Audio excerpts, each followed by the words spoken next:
I think it's really timely and also very important that the Royal Geographical Society holds an event like this on the topic of migration, because ultimately migration is one of those 21st century challenges that really captures so many different aspects of society. So whether we're talking about conflict and human rights and the need to protect people, we're talking about labour markets or about local community relations, or we're talking about big issues like national identity, people's sense of belonging and place.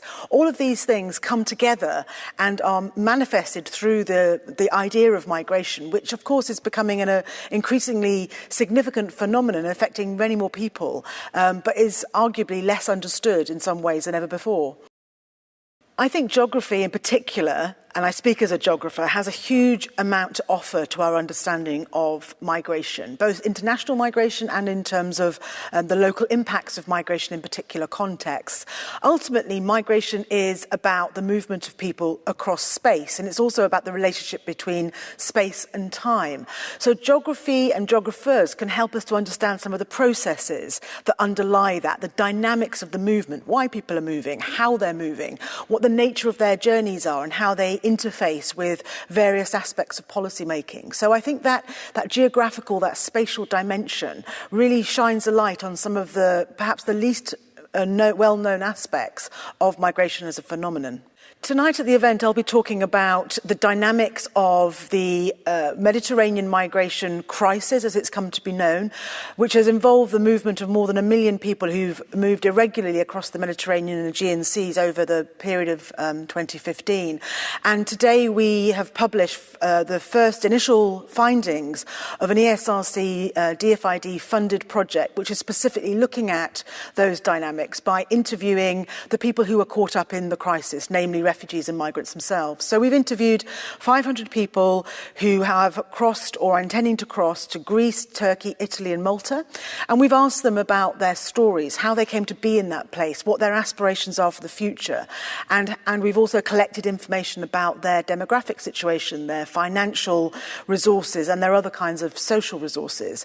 So tonight we're going to be talking about, or I'm going to be talking about, the initial findings that we're drawing out of that and the implications for policymakers who are still, after 5 emergency summits and numerous other meetings, struggling to work out a way of dealing with what's currently going on.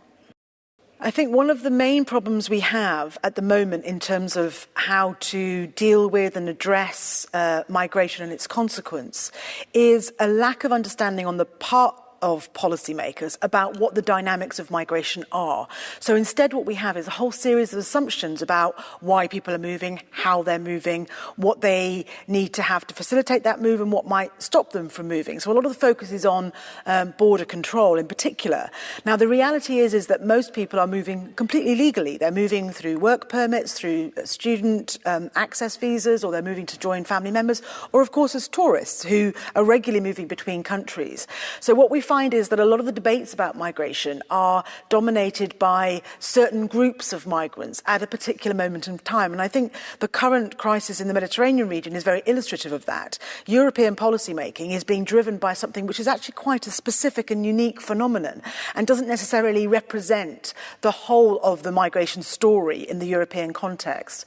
So I think what we need to do is to have evidence that really unpacks some of those assumptions, that starts to talk about different groups of migrants, and even within different groups of migrants, the differences between them by nationality, by age and by gender. And only then can we have a much more nuanced and complex policy response that enables us to allow people to move where they have entitlements or rights or where we need them in terms of the labour market, but then prevents the kinds of migration that people find to be problematic. And at the moment, we don't have yet a position like that. As a researcher who's worked in the area of migration research for nearly 25 years, my one recommendation to policymakers would be listen to the evidence, because actually we are, over the last 10, 15, 20 years, accumulating quite a body of evidence about what the dynamics of migration are. But as I say, there is a huge disconnect between the politics of policymaking and the evidence that could and should underpin that process. So listen to the evidence. It might tell you things that you find very useful in coming up with policy responses that are both effective, but also enable you to look forward at what some of those trends might be, rather than always being one step behind what's actually happening.